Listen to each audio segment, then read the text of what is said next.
मैं अयोध्या नरेश दशरथ पुत्र एवं प्रभु श्री राम का अनुज लक्ष्मण महापंडित महाज्ञानी रावण को गुरु रूप में सादर प्रणाम करता हूं।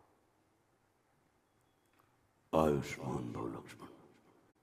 कहो अपने जीवन की इस अंतिम बेला में मैं तुम्हारे किस हित की पूर्ति कर सकता हूं? हे महामना, नीति, धर्म, राजनीति एवं समस्त वेद शास्त्रों के ज्ञाता, आप अपने ज्ञान और अनुभवों की दीक्षा से लक्ष्मण के जीवन का मार्ग प्रशस्त करने की कृपा करें। मैं देख रहा हूं लक्ष्मण, तुम एक योग्य शिष्य की पात्रता लेकर उपस्थित हुए हो। अस्तु, मैं अपने जीवन के कुछ अनुभव तुमसे अवश्य साझा करूंगा। हे भानुकुल भूषण, अहंकार चाहे सत्ता का हो या सौंदर्य का, शक्ति का हो या भक्ति का, धन का हो या धर्म का, ये बड़े से बड़े विश्व विजेता को नष्ट कर देता है। लक्ष्मण, सत्ता और संपत्ति से उत्पन्न अहंकार का तो फिर भी निदान है, किंतु ज्ञान और धर्म से उत्पन्न अहंकार का कोई निदान नहीं है। रावण को अपने ज्ञान का अहंकार था और तुम्हारे भाई राम को अहंकार का ज्ञान है। ज्ञान व्यक्ति को भार मुक्त भी करता है और भार युक्त भी करता है, इसलिए विद्वान और विद्यावान को कभी एक मानने की भूल मत करना लक्ष्मण। विद्वान अर्थात उच्च शिक्षित जो रावण है, और विद्यावान अर्थात सुशिक्षित जो तुम्हारे भाई श्री राम है। विद्वान व्यक्ति अपनी विद्वत्ता के कारण अपने मित्रों को भी अपना शत्रु बना लेता है, किंतु विद्यावान व्यक्ति अपनी विनम्रता के कारण अपने शत्रुओं को भी अपना मित्र बना लेता है। ये जगत दोनों के सम्मुख हाथ जोड़कर खड़ा रहता है, किंतु स्मरण रखना, विद्वान के सम्मुख ये भय के कारण हाथ जोड़ता है और विद्यावान के सम्मुख ये भाव के कारण हाथ जोड़ता है।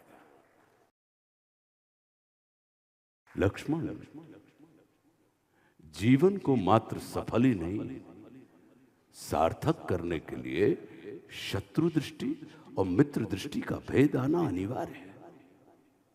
मित्रता भले ही अपने समतुल्य या अपने से निम्न स्तर के व्यक्ति के साथ कर लेना, किंतु शत्रुता सदैव अपने से योग्य, अपने से श्रेष्ठ व्यक्ति के साथ ही ठानना, क्योंकि ये जगत हमारे व्यक्तित्व का आकलन हमारे मित्रों को देखकर नहीं, हमारे शत्रुओं को देखकर करता है। जितना बड़ा और गरिमापूर्ण हमारा शत्रु होता है, उतने ही बड़े और गरिमापूर्ण व्यक्ति की ख्याति को हम प्राप्त होते हैं।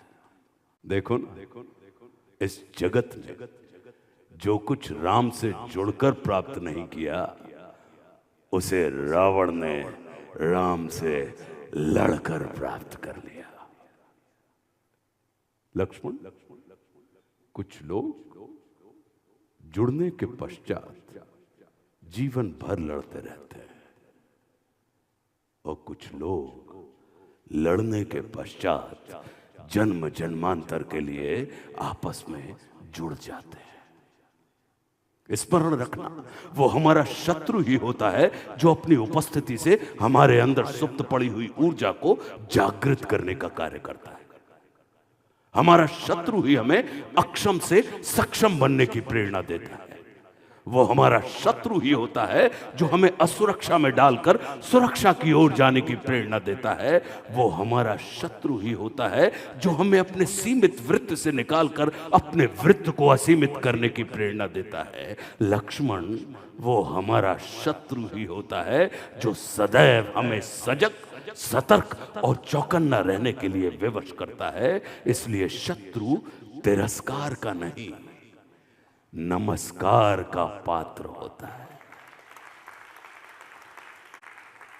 कभी हृदय से अपने शत्रु को नमस्कार करके देखना, वो तुम्हारा परिष्कार कर देगा।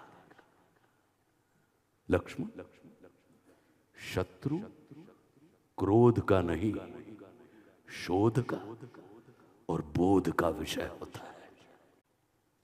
हम अपने मित्रों से अधिक अपने शत्रुओं का स्मरण करते हैं, उनका चिंतन करते हैं, उनका मनन करते हैं, और जिसका हम चिंतन मनन स्मरण करते हैं, जीवन में हम बिल्कुल उसी के जैसे हो जाते हैं। इसलिए मित्रों के चुनाव से अधिक सजगता की आवश्यकता शत्रुओं के चुनाव में होती है। प्रयास करना भानुकुल भूषण,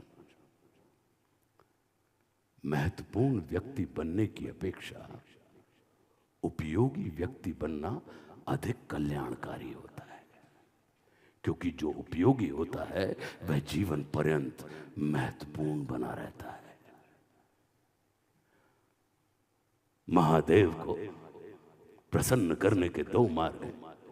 या तो हम कामना से पूरित होकर महादेव की उपासना करते हैं, या भावना से भरकर महादेव की उपासना करते हैं। स्मरण रखना, जब हम कामना से पूरित होकर महादेव की उपासना करते हैं, तब महादेव हमें वह देते हैं जो हमें प्रिय होता है। लेकिन जब हम भावना से भरकर महादेव की उपासना करते हैं, तब महादेव हमें वह देते हैं जो महादेव को प्रिय होता है। जिनकी उपासना में कामना होती है, उन्हें महादेव से चाहिए होता है, और जिनकी उपासना में भावना होती है, उन्हें महादेव चाहिए होते हैं। ऐरावत हाथी पर सवार देवराज इंद्र को नंदी पर सवार महादेव के सम्मुख मस्तक झुकाना पड़ता है।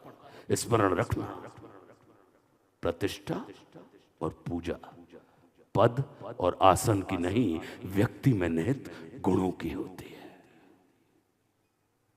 ये सारा नीति ज्ञान तुम्हारे भाई श्री राम स्वयं तुम्हें दे सकते, किंतु उन्होंने तुम्हें मेरे पास भेजा। जानते हो क्यों? लक्ष्मण, मेरी संस्कृति असुर की है, किंतु मैं प्रकृति से एक तपस्वी साधक हूं, आचार्य हूं, और किसी भी व्यक्ति को अपने जीवन के अंतिम क्षणों में अपनी संस्कृति के अनुसार नहीं, अपनी प्रकृति के अनुकूल कर्म करने चाहिए, तब उसे मृत्यु नहीं, मुक्ति प्राप्त होती है। और राम रावण को मारना नहीं, तारना चाहते हैं। तभी तो उन्होंने मेरे जीवन के अंतिम क्षणों में मेरी प्रकृति के अनुकूल उपदेशात्मक कर्म करवाकर मेरी मुक्ति के मार्ग को प्रशस्त कर दिया। हम सभी एक बड़ी व्यवस्था के बहुत छोटे अंग हैं। जैसे मनुष्य के शरीर को संचालित करने वाला मस्तिष्क आकार में शरीर से बड़ा नहीं होता, जैसे गज को संचालित करने वाला अंकुश आकार में गज से बड़ा नहीं होता, वैसे ही किसी भी व्यवस्था को संचालित करने वाले व्यवस्था प्रमुख को कभी भी व्यवस्था से बड़ा नहीं होना चाहिए। अपने नाम लक्ष्मण का अर्थ जानते हो? लक्ष्य की ओर सदैव उन्मुख रहने वाले मन को लक्ष्मण कहते हैं। तुम्हारा लक्ष्य तुम्हारे बड़े भाई श्री राम है। सदैव उनके अनुगामी रहना, और मात्र उनके चरणों को ही नहीं, उनके आचरण को भी अपने जीवन में उतारने का प्रयास करना।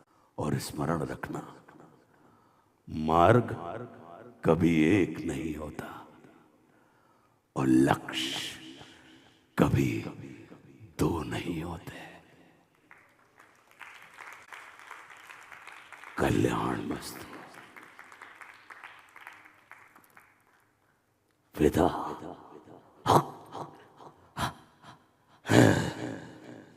शेष दक्षिणा रावण की अंतिम क्षण है।